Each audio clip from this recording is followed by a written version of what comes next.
တသားမိမိတို့အားလုံးမင်္ဂလာပါနော်ဒီနေ့မှာတော့ဒီဘေဘီကဒါဝိတ်လေးရဲ့အကြောင်းပုံကြီးအပိုင်းနှစ်ကိုပြပြပေးသားမယ်နော်ခေါင်းစဉ်လေးကဂေါလိယဆိုတဲ့လူတန်လူထွားကြီးတဲ့ဒီနေ့မှာတဲ့အစ္စရေးနိုင်ငံမှာစစ်ဖြစ်တော့မယ်တစ်ဖက်မှာအစ္စရေးစစ်သားတွေတစ်ဖက်မှာဖိလိတိလူမျိုးတွေစစ်သားတွေစစ်တပ်နှစ်ဖွဲ့ကတောင်နှစ်တောင်ပေါ်မှာရပ်နေကြတယ်တဲ့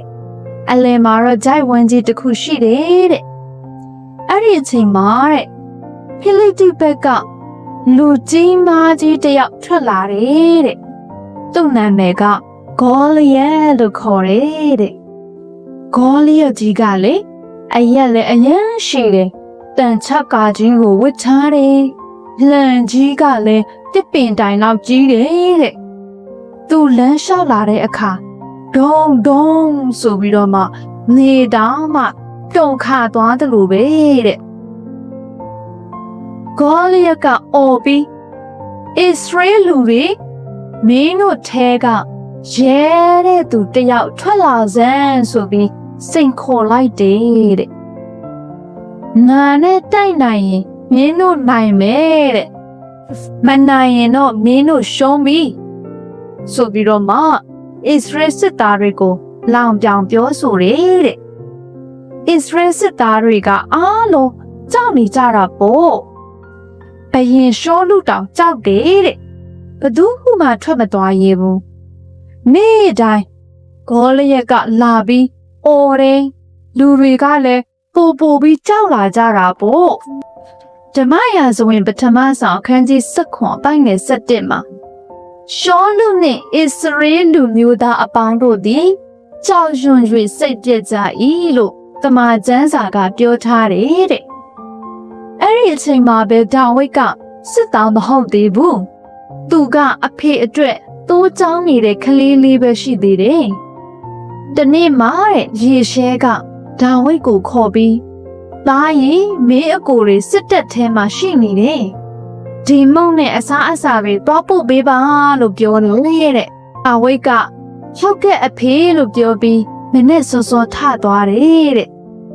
စစ်တပ်စခန်းကိုရောက်တဲ့အခါမှာဝုန်းဝုန်းဆိုပြီးတော့မှစစ်သားတွေရဲ့အော်ဒန်တွေကိုဒါဝိတ်လေးကကြားရတယ်ဒါဝိတ်ကသူ့ရဲ့အခိုတွေကိုရှာနေတော့မှပဲဂေါလိယကြီးကထွက်လာပြန်နေတဲ့ဟာတဲ့ဘသူလာမလဲလို့အော်ပြီးတော့မှပြောတယ်တဲ့ဒါဝိဒ်ကအံ့ဩသွားတယ်ဒီလူကြီးကဘာဖြစ်လို့ဘုရားသခင်ရဲ့လူတွေကိုဒီလူပြောနေတာလဲဘာလို့ဘသူမှမထွက်လာတာလဲလို့မေးတယ်တဲ့စစ်သားတွေကပြန်ပြောတယ်ဂေါလိယကြီးကခန္ဓာကိုယ်ကအယမ်းကြီးတယ်ဒေါသကလည်းအယမ်းကြီးတယ်အယမ်းကြောက်ဖို့ကောင်းတယ်လို့ပြန်ပြောကြတယ်တဲ့ဒါဝိဒ်လေးကတိတ်တိတ်လေးစဉ်းစားတယ်ရှင်တက်ကိုနိုင်အောင်တိုက်နိုင်တာကိုလည်းဖယားသခင်ကူညီပေးခဲ့တယ်ဝဲဝင်ကိုလည်းကူညီပေးခဲ့တယ်ဒီလူတန်ကြီးဂေါလိယကိုလည်းတိုက်ခိုက်နိုင်အောင်ဖယားသခင်ကူညီပေးနိုင်တယ်လို့သူစဉ်းစားလိုက်တယ်စဉ်းစားပြီးတော့မှပြောလိုက်တာပေါ့နော်ဒါဝိဒ်ရဲ့အကိုကြီးကတော့စိတ်ဆိုးသွားတယ်မင်းဒီနေရာကိုဘာလာလောက်တာလဲတိုးတွေကိုဘသူကြည့်နေမှလဲလို့ဆူလိုက်တယ်တဲ့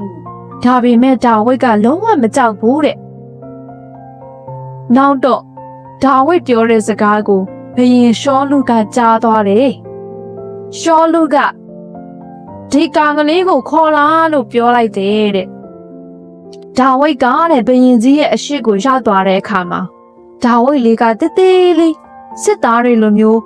တန်မာထွားချိုင်းနေတာလည်းမဟုတ်ဘူး။ဒါပေမဲ့ဒါဝိဒ်လေးရဲ့မျက်လုံးထဲမှာယုံကြည်ခြင်းရှိတယ်။ဒါဝိဒ်ကမကြောက်ပါနဲ့မင်းကြီးကျွန်တော်သွားတိုက်မယ်လို့ပြောလိုက်တယ်တဲ့ရှောလူကအံ့ဩပြီးတော့မှ မင်းကခလေးပဲရှိသေးတယ်ဂေါလိယက်ကတော့ငယ်ငယ်လေးကလေးကစစ်တိုက်လာတဲ့သူกว่าလို့ပြန်ပြောတယ်တဲ့ဒါဝိတ်ကနင်းနေလေးဖြေတယ်ကျွန်တော်တိုးကြောင်းတဲ့အချိန်မှာချင်းတစ်လာရင်လည်းကျွန်တော်အောင်တိုက်နိုင်တယ်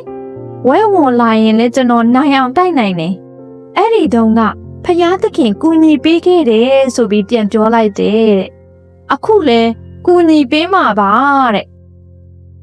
ရှောလူကဒါဝိတ်ကိုတန်ချက်ကဝစ်ပေးတယ်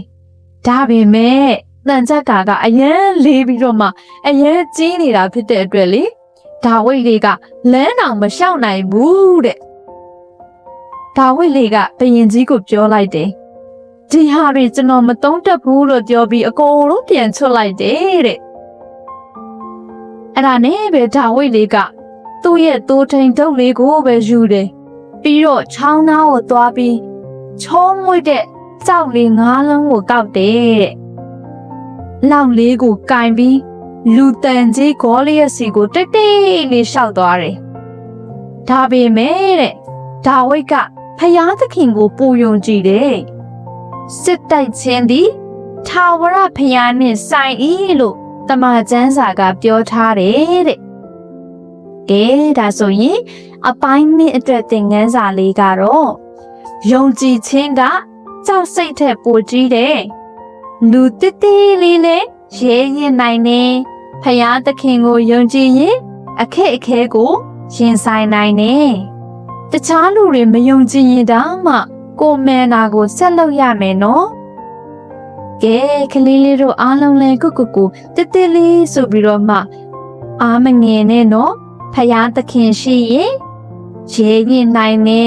အခက်အခဲကိုရင်ဆိုင်နိုင်တယ်နော်ကဲဒါဆိုရင်အပိုင်း3မှာဒါဝိတ်လေးနဲ့ဂေါလိယက်ကြီးတို့ဘလို့တိုက်ခိုက်ကြမလဲဆိုတာကိုစောင့်မျှော်ပေးပါအောင်နော်ကျေးဇူးတင်ပါတယ်